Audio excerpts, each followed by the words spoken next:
Hey, what's going on, y'all? This is your boy C Will back to you with another video. And as you can see here, we got another build. Yes, sir. We got the Lean Lead unit fans. It's at 120s. It's a total of 6. We got a RM650X Corsair power supply.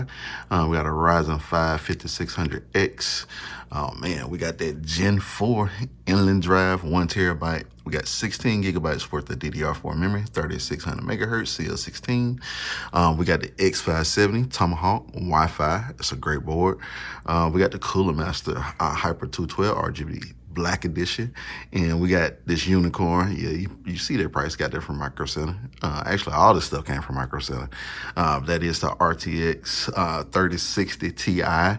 Man, this car was going for $730 on Amazon. I got it for $539, winning.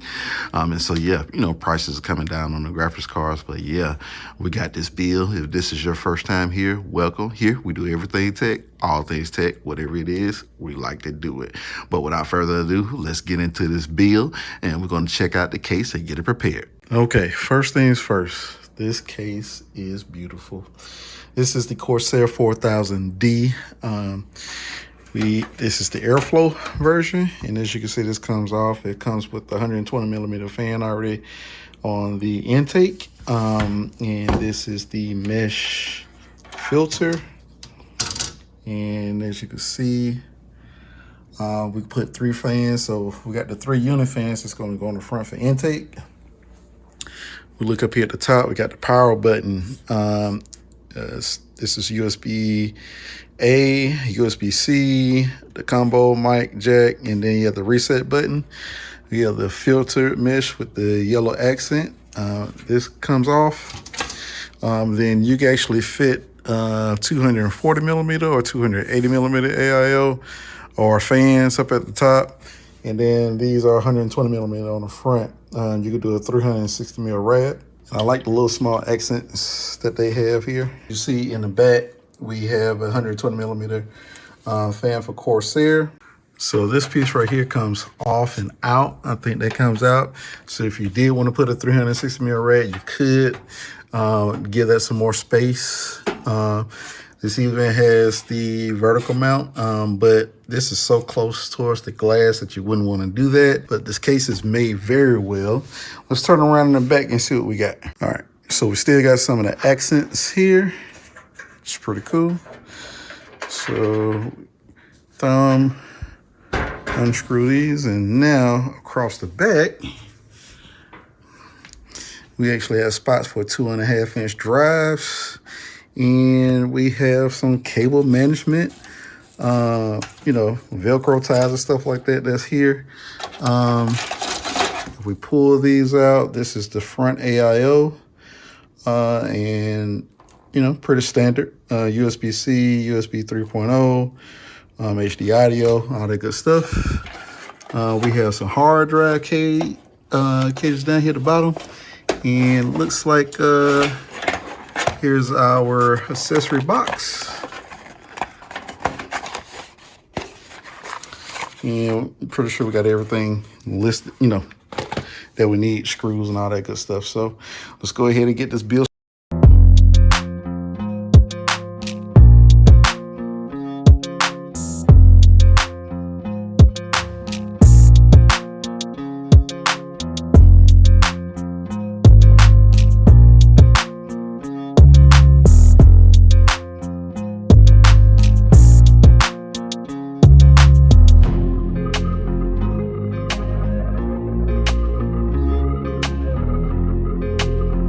Okay, looks like we're coming along.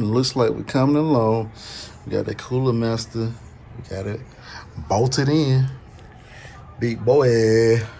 Man, we got these unit fans. Let me tell you something. When building, you got to see it before you can believe it. So 320 millimeter fans, all connected, daisy chain. This is going to go on the front of the Corsair 4000D as intake. 240 millimeter fans are going to go at the top as exhaust, and 140 millimeter fan is going to go on the back as exhaust. All going to be connected through the L Connect 2 Lean Lead software, which is dope.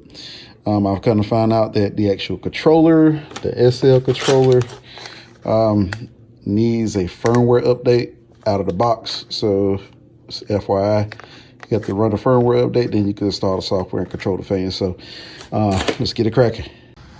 Yes, sir. Oh yeah, looking good. Yep.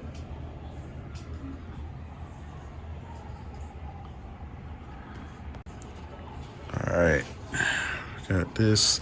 Fan is gonna go on the bottom because we got the perforated with the dust filter down here on the Corsair 4000D. So yep, let's get this put in.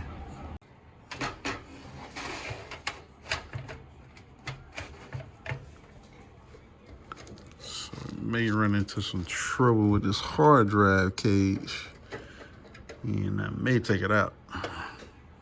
Okay. Look at that board. MSI Tomahawk. Looking real good and clean. I see you. I see you there. But yeah, but real talk. Yeah, this is looking good. Hey, look at that cable management. Okay then. Yes, sir. Okay, coming up on the end of this build, and we got the 3060 Ti. Yes, sir, for the win 3. So I must say, EVGA's packaging on this 3060 is actually pretty cool.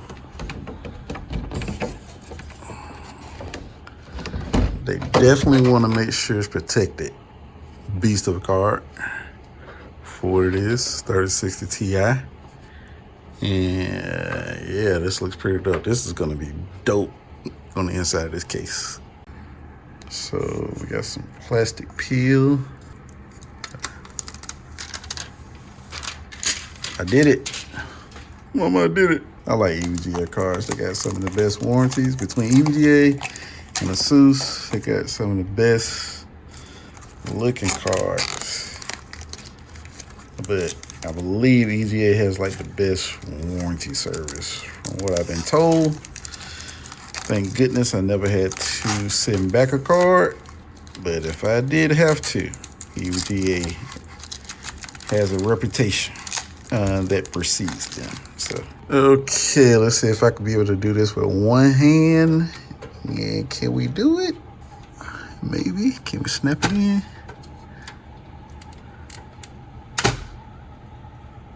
I think I did it.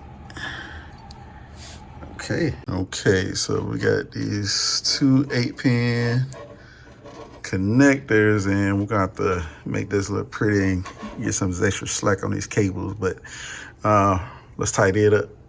Okay, we got a completed build. Yes, sir. Now let's see if we could be able to get this thing to boot for the first time. Looking real, I love this case, I'm not gonna lie. It's Corsair 4000D. I thought about building in this case for myself. So, yeah. All right. Let's hit this power button. Hey. There we go. Yes, sir. Sheesh. That's right, looking good. All right. Are we posting? Please enter setup. Oh, we got posts. Yay. I just got to hook up the keyboard and stuff.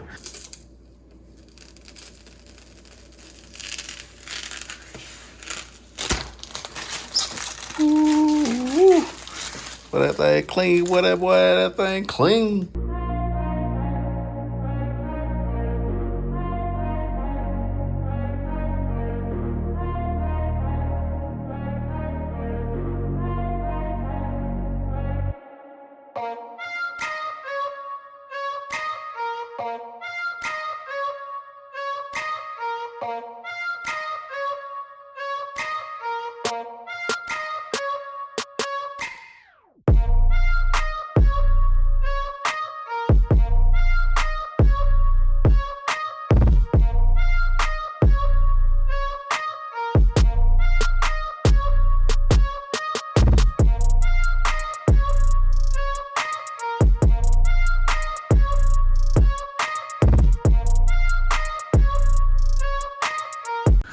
Okay, so we got the system up and running, and yeah, beautiful system, beautiful case. And we're testing out some gameplay. God of War. I'm gonna see if I can do this with one hand. My tripod broke, so let's see if we can just continue where we left off at. As you can see, we got the numbers up at the top, the stats, and yeah, let's take a look. In the settings, if we go to graphics, I'm playing on my 4K monitor. I got these settings on high, and then if I go to display, currently, you know, they only have a borderless option in God of War, but playing at 4K, render resolution is 2560 by 1440, and that's because we have DLSS on quality mode. You know, if I change this, it also changes the render resolution. So balance, performance, which is 1080p, then upscale to 4K, then ultra performance, which is 720p, then upscale to 4K. So I put it on quality on DLSS sharpening, and yeah. So let's take a look at the frame rate and see what we get on this 3060 Ti EVGA for the win. Yeah, 3060 Ti. All right, so let's take a look. Okay then, so I'm recording this in 4K. This looks phenomenal. Game looks really, really good, actually. And I don't have any speakers hooked up right now, but 74, 75. Let's get some swinging of that axe. So 75, 80 is how we're looking. Smooth thing around. Look at Kratos. Of course, you know I want that Ragnarok ready for that to come out on PlayStation 5. We're looking pretty. A 3060 Ti with DLSS, and I'm able to play above 60 frames per second on 4K. This is amazing. The DLSS is like magic. It's like magic. All right, so let's check out another game. Let's check out a more fast-paced game, and see, you know what we're hitting like. But before I do that, actually, let me just go in here and let me take off DLSS, just so we can see what frame rate that we're getting at 4K. So if I turn this off, and now we're rendering at 4K, let's see what type of frame rate we get. So we dropped down, we're in the 50s, and this is actually not bad for a 3060 Ti. All right, so we have Doom Eternal. So this is one where we actually, we are playing at 1440p. If we go down here, I think I had this on like nightmare settings. This is an easier game to run, but the fact that we're at 1440p and it says 177 on the FES. But let's check it out and see what we get in game. All right, we got Doom Eternal, and yeah, we got monsters and all that. And try to play with one hand, and this is clearly not working. But basically, we get almost 100 frames per second. Let's try to load out that again.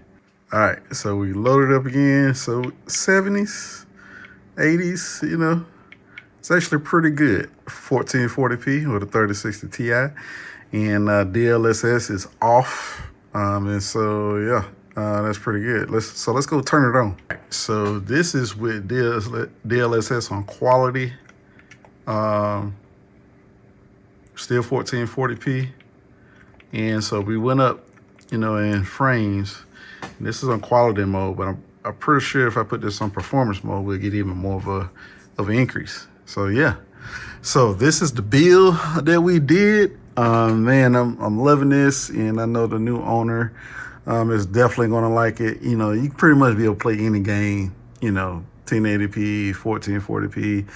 1080p definitely high refresh rate. Some games 1440p high refresh rate, and then, you know, obviously if you kick in DLSS, then, you know, it takes it to a whole nother level. So let me know what you think down in the comments below of this build. If you like this case, I love it. Corsair 4000D 5600X. 16 gigs of RAM. I put all this stuff down in the description below if you want to check out these parts and try to put together a system like this for yourself.